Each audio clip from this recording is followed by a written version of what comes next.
అందరికీ నమస్కారం. మీకు నా కథలు నచ్చితే లైక్ చేయండి, షేర్ చేయండి, సబ్స్క్రైబ్ చేసుకోండి. మీ సపోర్ట్ నాకు ప్రోత్సాహాన్ని ఇస్తుంది. నేను ఇంకా మంచి కథలు రాయడానికి ఉత్సాహాన్ని ఇస్తుంది. రచన సుదర్శిని, వ్యాఖ్యానం సుదర్శిని. నమస్తే.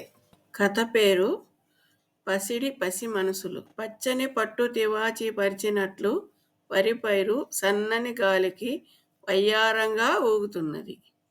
ఆ పైరుగాలి ఎంతో స్వచ్ఛంగా మంచి సువాసనతో వీస్తున్నది. ఆ గాలిని పీలుస్తుంటే శ్వాసకోశ సంబంధిత వ్యాధులు ఏవైనా ఇట్టే నయమైపోతాయి. పచ్చని పంట పొలాలలో వాటి మధ్యన ఓ అరగంట ఉంటే మనసు ఉల్లాసంగా ఉత్సాహంగా ఉంటుంది. ఇది ఎవరు కాదనలేరు. పంట పొలాల మధ్యన ఓ పూరి గుడిసె వేసుకొని ఆవుల కొట్టంలో ఆవులను వాటి దూడలను చూసుకుంటున్నారు వీరయ్య కుటుంబం. వీరయ్యకు కమల అనే భార్య, రాము రాజు అనే ఇద్దరు కొడుకులు, సుందరి అనే ఒక కూతురు, ముగ్గురు పిల్లలు ఉన్నారు. వీరయ్య పొలం పనుల మంచి చెడ్డలను చూస్తారు. కమల పాడి చూసుకుంటుంది. రాము రాజు మున్సిపల్ హై స్కూల్లో చదువుతున్నారు. 6th class 7th class. సుందరి ఇంకా చిన్నది, అమ్మతో ఉంటుంది. పైరుకి నీళ్లు పెట్టావా అంటూ మొదలుపెట్టాడు యజమాని. వీరయ్య, 10 రోజుల్లోనే ఉందిగా సంక్రాంతి పండుగ. కనుమ పండుగకు కావాల్సినవి రేపే వెళ్ళి తెచ్చుకో. తర్వాత అవి లేవు ఇవి లేవు అంటావు. గోమాతలు మనకు పాలు ఇస్తాయి అమ్మలా. అమ్మని చూసుకున్నట్టే ఆవులను కూడా చూసుకోవాలి. వాటి అలంకరణకు కావలసినవి ముందుగానే తెచ్చిపెట్టుకో, సరేనా? అలాగే అయ్యగారు అని అన్నాడు వీరయ్య యజమాని అయిన వెంకయ్య రెడ్డితో. వీరయ్యను పనివాడిలా కాక తన తమ్ముడిలా చూస్తాడు. పిల్లల చదువులు, ఇంటి అవసరాలు, మంచి చెడ్డ అన్నిటికీ ఏ లోటు లేకుండా చూసుకుంటాడు వెంకయ్య రెడ్డి. పండుగలు రానే వచ్చాయి. పల్లెటూరు కావడంతో పండుగ సందడి ఎంతో బాగుంది. అందుకేనేమో సంక్రాంతి పండుగకు పల్లెటూరుకి వెళితే చాలా చాలా బాగుంటుంది అంటారు అందరూ. అంతేకాదు, మన దేశానికి పట్టుకొమ్మలు కూడా.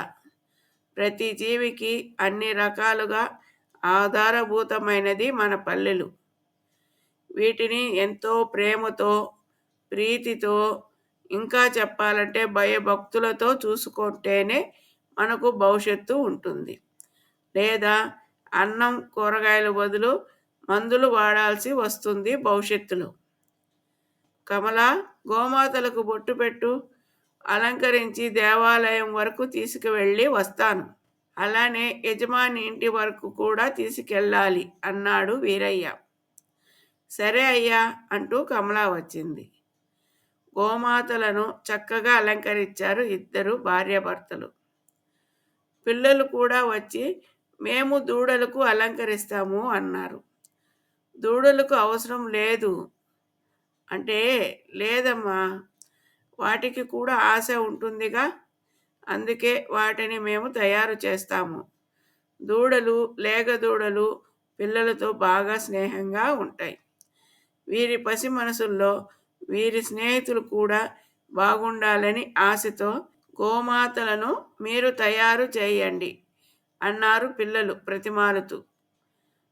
సరే, మీ ఇష్టం అన్నారు అమ్మా నాన్న. అంతే, రెట్టింపు ఉత్సాహంతో త్వరగా ఎంతో అందంగా లేగ దూడలను కూడా తయారు చేశారు.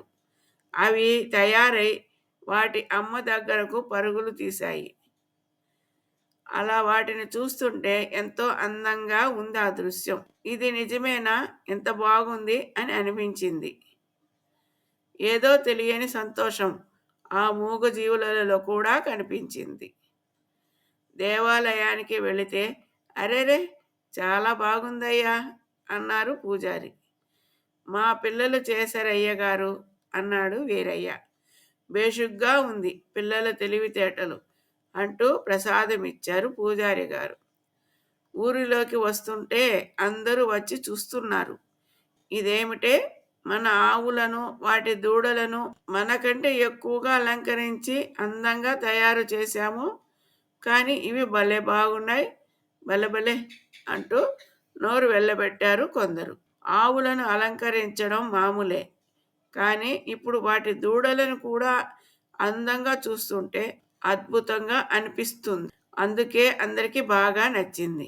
యజమాని ఇంటికి వెళ్ళేటప్పటికే అతనికి తెలిసి ఎదురు వచ్చారు వారి కుటుంబ సభ్యులు. సంబరాలు అయిన తర్వాత యజమాని భార్య గోమాతలకు వాటి పిల్లలకు దిష్టి తీసింది. వీరయ్య పిల్లలకు కూడా దిష్టి తీసింది. మంచి మంచి కానుకలు పిల్లలకి ఇచ్చారు.